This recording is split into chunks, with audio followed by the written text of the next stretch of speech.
सुनील जी, क्या लग रहा है? एक्शन शुरू हो गया है क्या? आज ही गिरफ्तारी संभव है, ऐसा लग रहा है? जो 6 लोगों के खिलाफ एफआईआर है उनके बयान के आधार पर जब उनसे पूछताछ होगी। पीडीए के लिए क्या पीडीए बना दिया गया? मैं एक बार फिर पूछ रहा हूँ आपसे। ओबीसी और दलितों को सबसे ज्यादा तरजीह दी गई। पुरानी कार्यकारिणी को भी अनूप जी देखेंगे तो ऐसा नहीं था कि उसमें पीडीए के लोग नहीं। ये पीडीए जो है स्पेशल बनाया 46, क्या लग रहा है आपको? इम्पैक्टफुल है इस बार 2027 में? देखो, तमाम इसके अलावा भी तमाम मुद्दे चुनाव में रहेंगे और विपक्ष अब भी कंफ्यूज है। हमारे साथ डॉक्टर सुनील कौशिक, वरिष्ठ पत्रकार हैं। सुनील जी, क्या लग रहा है? एक्शन शुरू हो गया है क्या? आज ही गिरफ्तारी संभव है, ऐसा लग रहा है? यार, में समय बर्बाद किया ही है जी, थोड़ा लेट हुआ है, लेकिन निश्चित तौर से अब एफआईआर दर्ज हो जाने के बाद जो भी इस एफआईआर का आईओ होगा वो अब इधर उधर नहीं कर पाएगा, क्योंकि एसआईटी की जांच में बहुत कुछ क्लियर कर दिया है।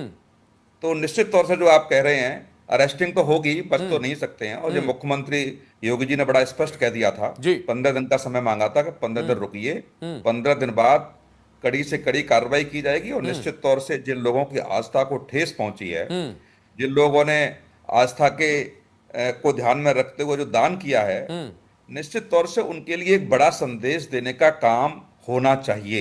एक बड़ा सवाल यहाँ कौशिक जी, बड़ा सवाल ये है कि बड़े लोग जो है ट्रस्ट में, उनका नाम शायद नहीं है एफआईआर में।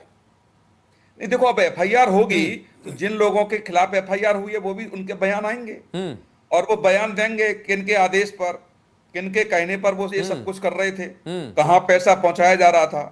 तो ट्रस्ट ने भी एफआईआर कराई है, लेकिन जो 6 लोगों के खिलाफ एफआईआर है उनके बयान के आधार पर जब उनसे पूछताछ होगी तो निश्चित तौर से मान के चलिए कि ये बड़ी संख्या बढ़ेगी। 1-2 दिन लेट हो गया, आपको नहीं लग रहा है कि भाई मंगलवार को हम एसआईटी की रिपोर्ट सौंप रहे हैं? हमें तो उम्मीद थी कि भाई मंगलवार रात को एक्शन शुरू हो जाए, आज गुरुवार रात को एक्शन शुरू हो रहा है। क्या वजह मान सकते हैं हम इसकी? देखो, जांच के बाद मुझे लगता है कि बड़े लेवल पर गंभीर चर्चा हुई होगी, क्योंकि जिन लोगों को केंद्र सरकार ने ट्रस्ट में रखा वो छोटे मोटे नाम नहीं है और उनकी मंशा पर कभी सवाल भी आज तक खड़े नहीं हुए हैं। पहली बात, जितना नरपेंद्र मिश्रा जी को मैं जानता हूं, चंपत राय जी को जानता हूं, सवाल खड़े करना थोड़ा सा मुश्किल हो रहा है। इसीलिए मुझे लगता है कि जो जांच रिपोर्ट गई और जांच रिपोर्ट के बाद कुछ बड़े लेवल पर जरूर चर्चा हुई होगी और चर्चा के बाद अब ट्रस्ट ने निर्णय लिया है कि उसमें एफआईआर 6 लोगों के खिलाफ होगी। लेकिन ये मैं मान के चलता हूं कि मुख्यमंत्री योगी जी ने जो कहा और जो उनका काम करने का तरीका है, कोई भी बड़े लेवल का व्यक्ति होगा बच नहीं पाएगा इसमें।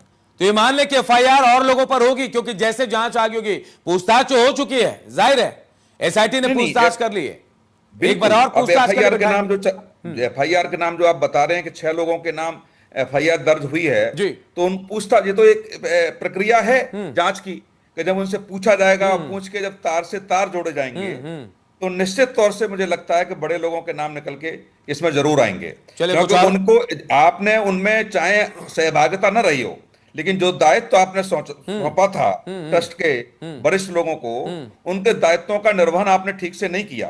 आपकी आंखों के नीचे से बिल्कुल दोषी तो है भाई, होता रहा। आप अगर विभाग के अध्यक्ष हो जाते हैं तो अगर आपके विभाग में कुछ होता तो जिम्मेदारी आपकी है। कौशिक जी, फिल्ट्रेशन हो गया क्या, ऐसा लग रहा है? नहीं, देखो, मैं 2 एग्जाम्पल अनूप जी आपके यहाँ दे रहा हूँ। जी जी। कि चारा घोटाले में जब एफआईआर हुई तो लालू प्रसाद यादव के खिलाफ नहीं हुई थी पहले। नौकरी के बदले प्लॉट में लालू प्रसाद यादव के खिलाफ एफआईआर नहीं हुई। एफआईआर के बाद परतें खुलती चली गई, परतें खुलती चली गई और वो जांच आकर के लुकी लालू प्रसाद यादव पर। तो ऐसा नहीं है, इसमें 6 लोगों के खिलाफ एफआईआर हुई है, ये मैं दावे के साथ कह रहा हूं कि कोई कितना भी बड़ा पावरफुल वाला व्यक्ति हो बच नहीं पाएगा, क्योंकि जब कड़ी से कड़ी आप जोड़ेंगे तो कहीं कड़ी मिस नहीं कर सकते आप। और जब कड़ी से कड़ी जुड़ेगी तो जिन लोगों का इसमें इन्वॉल्वेशन है या जिन लोगों के नाक के नीचे ऐसा हुआ है, निश्चित तौर से उनको भी सजा होगी। और संजय चक्रवर्ती जी कह रहे थे कि मैंने कभी जिंदगी में पहली बार नहीं सुना कि पहले एसआईटी होती है फिर एफआईआर। लाखों ऐसे एग्जाम्पल हैं, 1 2 नहीं, 4 नहीं, 10 नहीं।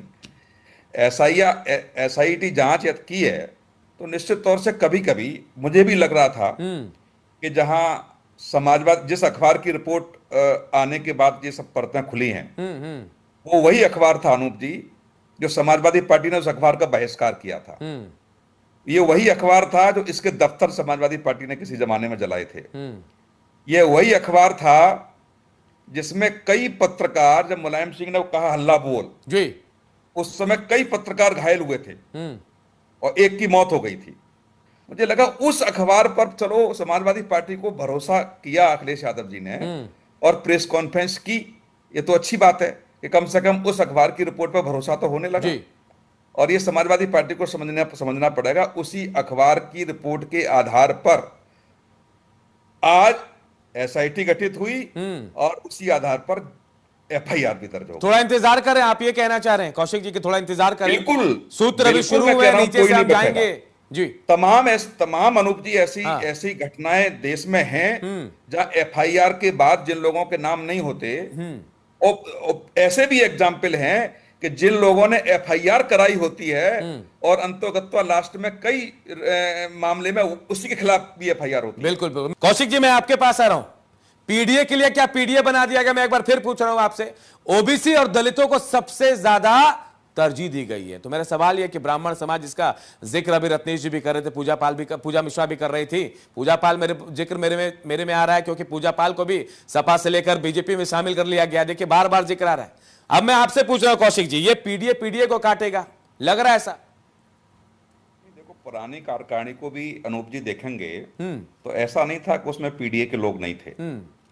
उसमें भी दलित थे, उसमें भी सवर्ण थे, उसमें भी ओबीसी थे। तो ऐसा नहीं है कि ओबीसी जोड़ दी, अभी भी जोड़े हैं। लेकिन तरजीह इस बार ज्यादा दे दी गई कौशिक जी, ज्यादातर लोग हैं ओबीसी और दलित से आते हैं। नहीं, आप इसको ओबीसी मान के मन चलिए।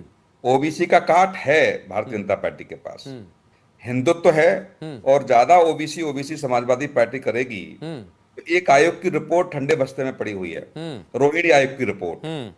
उस रोहिणी आयोग की रिपोर्ट पर बड़ा चर्चा होगी 2027 के चुनाव में, कि जो ओबीसी के नाम पर कुछ जातियों ने 95% जातियों का जो माल खाया है ना, और जो दुर्दशा उन 95% जातियों की हुई है ओबीसी के नाम पर, वो सब परतें खुलेगी। और मुझे लगता है कि वो उत्तर प्रदेश के चुनाव के लिए ही ठंडे बस्ते में पड़ी हुई है। तो चुनाव से पहले आ जाएंगे बाहर वो भी? क्या करें?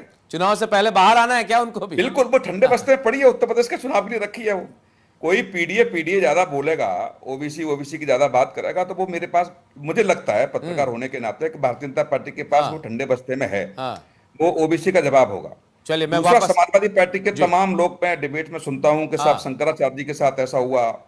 निश्चित तौर से उत्तर प्रदेश की जनता भाजपा को आईना दिखाने का काम करेगी। पश्चिम बंगाल में क्या हुआ? शंकराचार्य जी गए नहीं थे क्या? क्या शंकराचार्य जी ने वहां जाके मीटिंगें नहीं की? महाराष्ट्र में तो खुल्लम खुल्ला उन्हीं शंकराचार्य जी ने प्रचार प्रसार किया। क्या हुआ? ये बिल्कुल दूसरे मुद्दे समाजवादी पार्टी को रखने पड़ेंगे, इन मुद्दों से कुछ होने वाला नहीं है। और वो मुद्दे जो जनता की नब्ज को टटोलें, नब्ज को पकड़ें, या वो अखिलेशी मुद्दे नहीं ला पाएंगे। और 2024 का बार बार ये जिक्र समाजवादी पार्टी करती है। देखो, 2026 में हमारी इतनी बड़ी जीत हुई, कई एग्जाम्पल हैं राज्यों के चुनाव में जहां 2024 में बड़ी जीत हुई थी। उसके बाद विधानसभा चुनावों में क्या हुआ, ये समाजवादी पार्टी को समझना पड़ेगा बहुत ईमानदारी से। यदि इरकोट समर के समाजवादी पार्टी ने रणनीति नहीं बदली और 2027 के चुनाव में जीत हासिल समाजवादी पार्टी को नहीं हुई, तो आप देखना कि पश्चिम बंगाल जैसा, टीएमसी जैसा हाल समाजवादी पार्टी का उत्तर प्रदेश में होगा। ये पीडीए जो है स्पेशल बनाया 46, क्या लग रहा है आपको, इंपैक्टफुल है इस बार 2027 के लिए? देखो, तमाम इसके अलावा भी तमाम मुद्दे चुनाव में रहेंगे और विपक्ष अब भी कंफ्यूज है। जैसे हमारे संजय चक्रवर्ती जी कह रहे हैं कि साहब ज्ञानेश गुप्ता की वजह से चुनाव जीत गए, क्योंकि चुनाव आयोग की नियुक्ति तो अभी हुई है ना 2026 में, इससे पहले तो चुनाव आयोग था ही नहीं। और न मोदी सरकार ने चुनाव आयोग की नियुक्ति की, न 2016 में चुनाव आयोग था, न 2021 में चुनाव आयोग था, न ईडी थी, न सीबीआई थी। ईडी सीबीआई भी थी, चुनाव आयोग भी था, तब भी 2016 में आप चुनाव जीत गए, 2021 में भी आप चुनाव जीत गए। अब 2026 में आप हार गए तो आयोग ने, ये जो विपक्ष कंफ्यूज रहता है ना, अभी मुद्दा उठा के बैलेट पेपर से चुनाव करा लीजिए। बैलेट पेपर से चुनाव नहीं होते क्या देश में? बस मुझे बता दीजिए कौशिक जी, क्या इंपैक्टफुल है इस बार इसका पीडीए बीजेपी वाला? नहीं, देखो, पीडीए का जो फॉर्मूला है, निश्चित तौर से मुझे ये लगता है अनूप जी कि पीडीए की बात नहीं होगी। मैं फिर दावे के साथ आपके साथ कह रहा हूं, अखिलेश जी को पीडीए के मुद्दे से बैक होना पड़ेगा। आप समय देखिए, आप धीरे धीरे जैसे ही पीडीए चलिए, मैं मुझे ऐसा लगता है कि पीडीए में दावे के साथ कह सकता जी। हूँ बैक फुट पर समाजवादी पार्टी को आना पड़ेगा।